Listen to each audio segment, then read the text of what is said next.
it's Sarah here. How's it going? I hope you're having a great day today. We are going to be talking about the 5 important things you really need to do if you want to change something big in your life. Be it have more abundance, better health, better relationships, new career, that kind of thing. So number 1 is become mindful. Becoming mindful means becoming an observer of your thoughts and feelings. Everything that we experience in life is filtered through the lens of your belief system. Everything that you see, hear, smell, touch, experience, etc. is all governed by your belief system. And our beliefs are created by our thoughts. So instead of letting your ego ramble on, be an observer of your thoughts. Take a step back. How are you thinking about a situation? How are you thinking about yourself? Are you always berating yourself, putting yourself down? Do you come from a state of worry? Are you always thinking fearful thoughts, that kind of thing? And then write your thoughts down. Look to see if there's a pattern and write them down.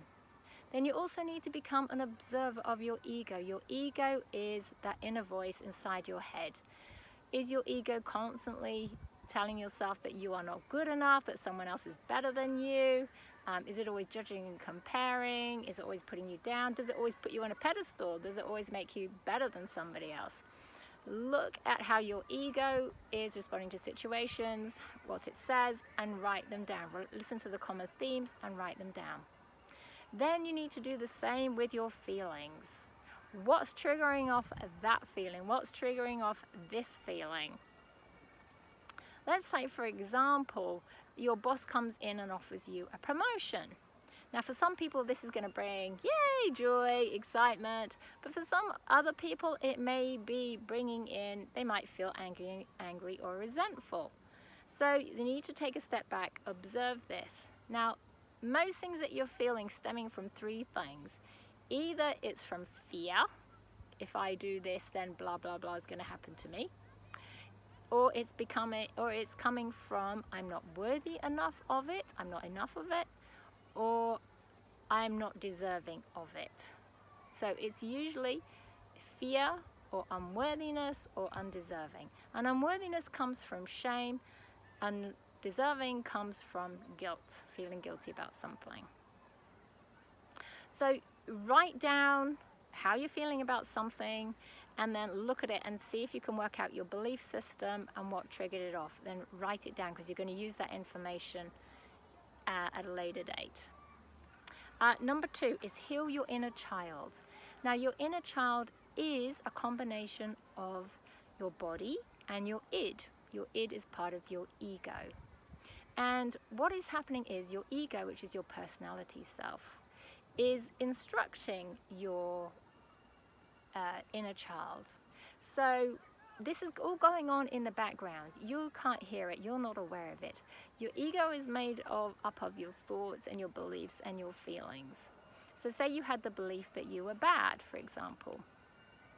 Here comes your boss in offering you a promotion, and you've got this belief going around that you're bad, and your ego's saying this, and then your ego's going to be telling your inner child that I'm bad. And so your inner child, your body and your id, it has this awareness, it can hear this. And so your inner child is going to be telling you, okay, I need you to be angry, or I need you to feel resentful. And again, this is all happening in the background. You're not aware of it. All you're going to do is feel the resentment. You're going to feel the anger. You don't know why you're feeling it, but it's actually coming from your inner child, and your inner child is being instructed by your ego. So your inner child, imagine a child inside of you, usually aged around 7, but if you had something traumatic happen, say the age of 2, for example, you would imagine yourself age 2. And you are just going to tell your inner child over and over again that they are worthy, they are enough, they are lovable, they are safe. They need lots of reassurance that they are safe, that they are smart, that they are gifted, that they are attractive. Anything you can think of, any positive affirmation, you're going to keep telling your inner child over and over again. Keep telling them how much you love them, how wanted they are. Tell them you've got their back, that kind of thing. Then what you're going to do is you need to get your information from your belief system that you had from your mindfulness. at the beginning, and you are going to make these into positive affirmations. So if you had the belief that you weren't worthy enough, if you weren't enough, you are going to change that to I am enough. And you're going to try and start your affirmation list with I am.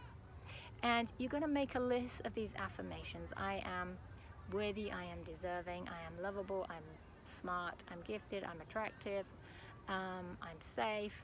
Make a big list. And then you are going to use any information that you also have about something that happened in your childhood that you need to change. You know, you might want to add that I am good. Add that I am divine, because we are here to know our divinity. And then you are going to add affirmations about what you're wanting to create. So if you're wanting to create better abundance in your life, more abundance in your life, you're going to add affirmations such as I am abundant, I am prosperous, I am a money magnet, that kind of thing. And make a whole list. And then what you're going to do is record it on maybe your phone or something else. You might have a special machine to record things, and you're going to play them over and over again at a very low volume at night, playing them through the night, and also listen to them during the day on high volume as well. You're going to write down your list, you're going to read your list, you're going to sing your list. You need to keep bringing these affirmations up over and over again. Now, if you're playing them on your phone at night, I would turn off the Wi-Fi and cellular data, because you don't want to keep bombarding yourself with radiation through the night. And you can also get a special gadget you can put on your phone to stop radiation coming in as well. So, you know, just take care of yourself if you're using your phone. And also, I have videos on my YouTube channel, self-hypnosis on self-praise. I have video on my YouTube channel on self-praise. I also have self-hypnosis videos on my YouTube channel about being safe and about being worthy and deserving. And Melanie Beckler has a good one on her YouTube channel, I Am Prosperous. I Am Prosperity. So if you're wanting to bring in more abundance in your life, that would be a good one to listen to as well. Now, your body, it's really important to reassure your body. Your body has its own awareness, and it believes everything that you say is true. Your inner child also believes everything you say is true. So even if you don't love your body, you're going to pretend that you do. So you just need to keep telling it every day, I love you, body. Thank you for looking after me, because basically it's housing you, the divine consciousness. Thank you, body, for looking after me. I really love you, and you're safe, body. You're safe. No one's going to hurt you. You can rub your arms like this. You're safe, body. No one's going to hurt you. One of the most important things you can do to reassure your body is deep breathe. Now, I've been practicing mindfulness for a long time, and I'm very aware of what my inner child and I have conversations. I can hear my inner child, and it's constantly telling me, Sarah, deep breathe, deep breathe. So put one hand on your belly and one hand on your chest, and you need to breathe normally, and you need to see which hand is moving first. And you need to get into the habit of the bottom hand, the hand on your belly, needs to be moving before the hand on your chest. If it's your chest hand moving first, you're not breathing deeply enough. So practice deep breathing over and over again, and that's actually sending a signal to your body that it's safe. It's affecting your autonomic nervous system. Also, laugh.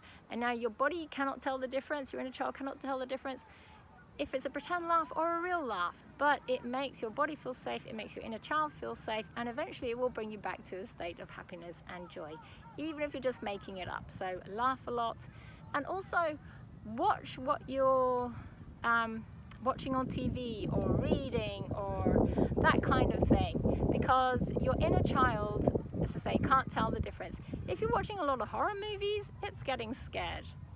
Just to give you an example of this, I had been working on my abundance, and I had a belief that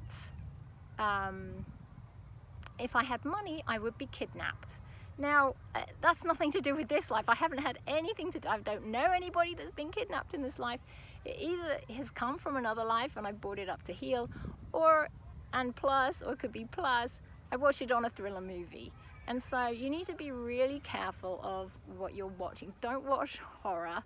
If it's violent, don't watch it if you're wanting to heal your inner child. So just be aware of that. Number 3 is clear the stuck emotional energy from your body. So when you feel an emotion over and over again or feel it strongly, it can become stuck emotional energy in your body and in your energy field. And this will make you respond to situations as well. It's affecting your inner child. It's going to make you respond to situations. If you've got a lot of fear in your body, you will respond to situations with fear, for example. What you need to know about these emotions, fear, guilt, shame, grief, all these kind of emotions, is actually basically they're not real. Everything it actually comes from, we're actually in a we're actually like in a simulation, and there is only love and there is only joy, and they are the only real emotions. And these emotions such as fear and guilt, etc., they're not real. They're actually being made up by your ego. They're actually an illusion. And when you know that, and it's something you need to keep telling yourself over and over again, it is actually easier to release the stuck emotional energy. Again, I've been working with this for a long time, and I'm getting close to actually really knowing it 100%. But Spirit gave me the other day, they gave me a lovely little incentive, and it was when you actually completely know only love is real, there is this deep peace. And they gave me about 3 seconds of this intense, just beautiful, deep peace. It was absolutely incredible, but something to aspire to. So no, it's not real. Now, there are lots of ways you can clear stuck emotional energy from your body. I have lots of videos on my YouTube channel called using Christ's unwinding technique. It's a technique I developed with Yeshua, Jesus, quite a few years ago now. That will help you clear the stuck emotional energy from your body and change your belief system. There's one I was given by God. It's called God's Emotional Healing Technique. And basically, let's use the example of fear. You just need to say, "Dear God, regarding this fear, there is nothing that exists in the now apart from true love. Therefore, all other feelings are an illusion. They come from another time, place, space, dimensional universe, and I send them back with love." Then you take a deep breath in, and you just imagine sending that fear out on a pink ribbon of light, and then you just say thank you. But just be aware of using this technique, you process what you release. You don't want to do it more than 2 or 3 times a day, and it does take a while before you see the results. But you do see results eventually. You can use essential oils, EFT, hypnotherapy. I've been given a whole lot of information on Hebrew letters. Hebrew letters are spiritual symbols. Again, these are all on my YouTube channel. If you look, you'll see different Hebrew letters can be used for releasing different emotions.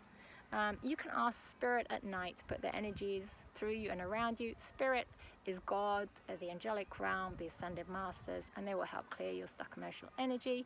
You can also, when you're feeling an emotion, let's say you're feeling anxious, you could say, "This feeling of anxiety, I feel it, I honor it. It's not me and it's not real.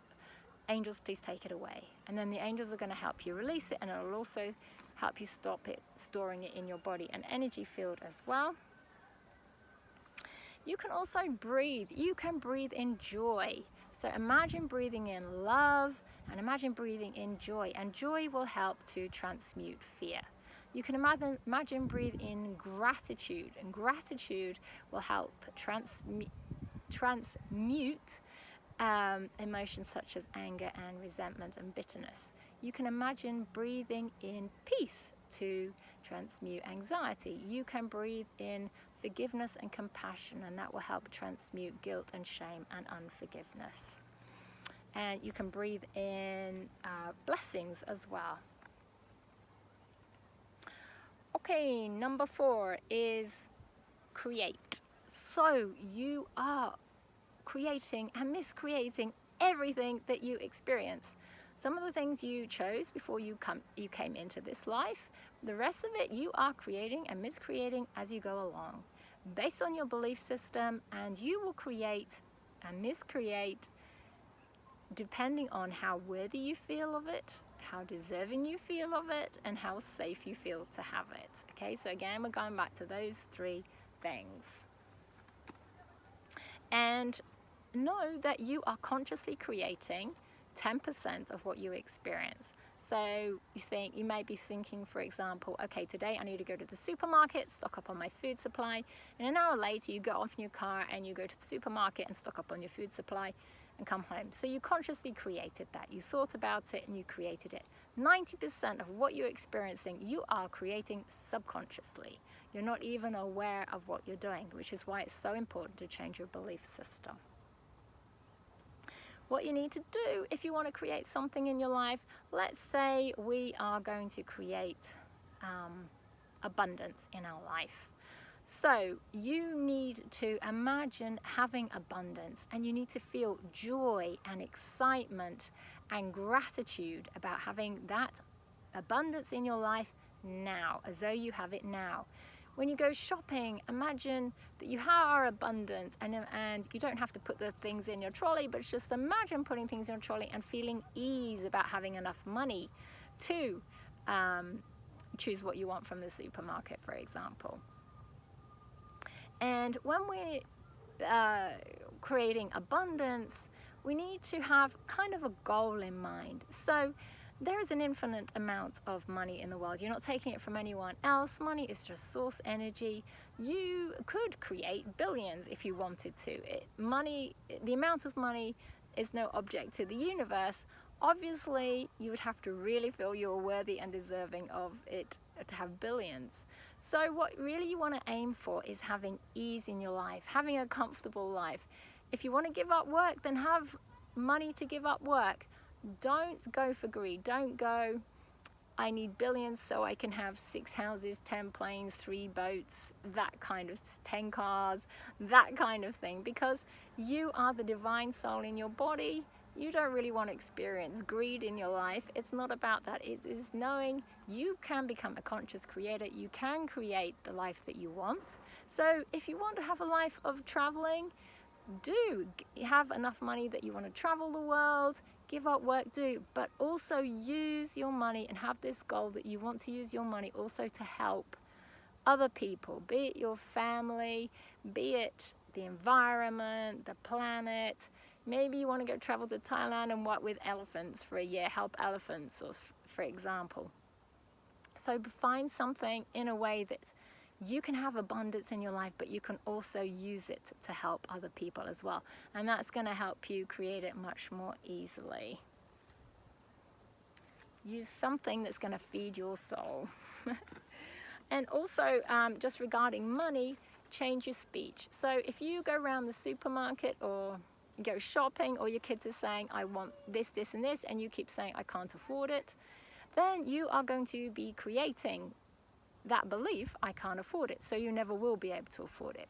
Change your speech, change your thought patterns to, I can afford it, but I'd rather spend my money on something else at the moment. And you can also, you can give your children a heads up.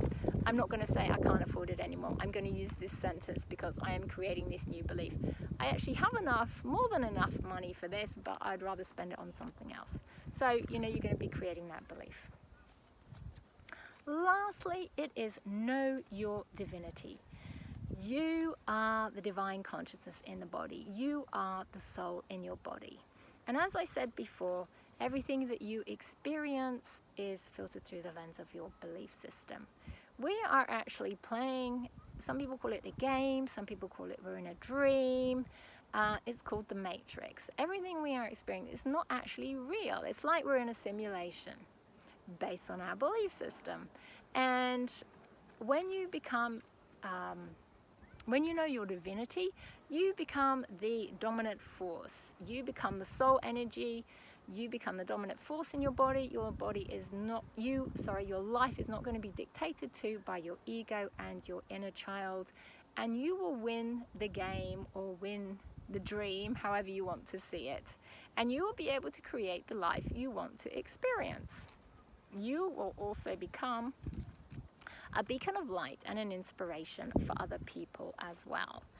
You will be able to love easily. You will be able to stay in a state of love and joy. You will be able to forgive easily. And you will be able to have abundance in your life and good self-healing, good health, good relationships. Is going to affect everything in your life. That's what Spirit said to me right at the beginning of my healing journey, is knowing your divinity is the thing that's really going to clear you and help you get unstuck. So it's really important. So they gave me an example of this about, I think probably about 6 years ago. For a few months, everything I sat down on or lay down on started to shake. And I think a lot of light workers had the similar thing as well. It was just, this isn't real, Sarah. This is not real. What you're experiencing is not real. You can change anything in your life. So just a few ways. There is a video on my YouTube channel, again, about knowing your divinity, but a few examples, ways you can know it is the one you want to keep thinking over and over again, that you are God in divine consciousness, and you created this game. You created this reality. You created this dream, and everybody and everything in it are you, because we, as God, you are in everything, and everything is in you. So everyone is kind of an expression of you. Everything in the world is an expression of you. So keep thinking about that over and over again. And at the beginning, you might not be able to think about it very much, or it just might not mean anything. And as you ascend, and ascension means expanding your awareness, expanding your consciousness, you will be able to go deeper in this, and you'll actually start to be able to feel this as well. So that's number one. Number two is just look at a tree or an animal or somebody else and just sense the divine consciousness in them. Then when you feel it in them, you're going to actually start to sense it in you. You can also imagine yourself feeling yourself much bigger than your body. Imagine yourself feeling infinite. And then just finish off by bringing your awareness back to your body and grounding your feet to the floor, sending roots right down, deep down into the earth. Make sure you just forgive easily. Any unforgiveness you have of yourself or anyone else, ultimately, if it's anyone else, it usually stems from fear. You might be feeling the resentment, or might be feeling that they don't deserve forgiveness, but ultimately it's coming from fear. You don't want to be hurt again, basically. If it's trouble forgiving yourself, it's you might have a belief that you can't, or it usually comes down from the emotions of guilt and shame and unforgiveness. So make sure you clear those from your body. So forgive easily, and try and keep responding to situations with love. And that becomes a lot easier as you change this belief system and clear the stuck emotional energy out of your body. Shine your heart light. So this is really important. All you need to do is imagine stepping into your mind, stepping into a lift or whirlpool. Take it down to the center of your chest, and then from the center of your chest you will feel love and peace. Now you might not be able to at the beginning. It does take practice. Eventually you'll be able to feel love and peace, and then you're just going to send that love and peace outwards. You can imagine sending golden light outwards to humanity or the earth or animals, or to a person, whoever you want to send it to. Even if you can't feel it at the beginning, just imagine that you're doing it. You can imagine doors opening in your chest, or you can imagine a big flower that's opening in the center of your chest, and send that outwards. So that might take a bit of practice. You might not be able to do it at the beginning. Just persevere, and eventually you'll be able to get that. And then once you feel confident, or maybe you might be able to do this right at the beginning. If you feel confident with that, what you're going to do is take your awareness down to your heart center again, and you're going to go backwards. You're going to go backwards to your back, to your spine. And what you have is called your ascension column, and it's going right from source right down to the center of the earth, and it's going up the back of your body, basically. So you're going to put your awareness back, and when you find your awareness back, you will find a lot of peace and a lot of love. And you're just going to imagine that channel, that tube opening up, getting bigger, and then you're going to send love. This is your soul light, this is your soul essence. You're going to send that forward, and you can really clear the stuck emotional energy from your body, and it will help bring you back to a state of love and help you really know your divinity when you are using your soul light. So imagine that channel opening and sending that love and light forwards. Okay, so I hope that helped. Much love and many blessings from my heart to yours.